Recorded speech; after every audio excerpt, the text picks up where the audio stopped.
Hello everyone.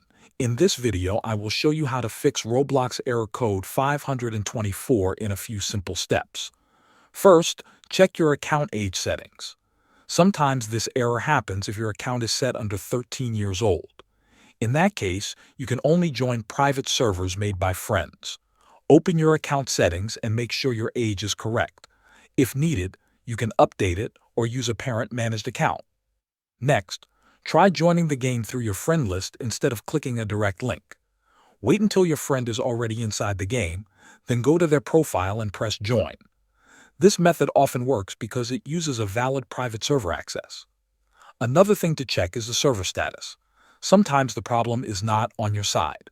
If Roblox servers are down or having issues, you will see this error. You can wait a few minutes and try again later. If the problem still continues, then reinstall the game. First, uninstall Roblox from your PC, then restart your device. After that, download and install the latest version again. This also clears any broken cache files that may cause the error. After following these steps, your error code 524 should be fixed, and you should be able to join games without problems. Thanks for watching.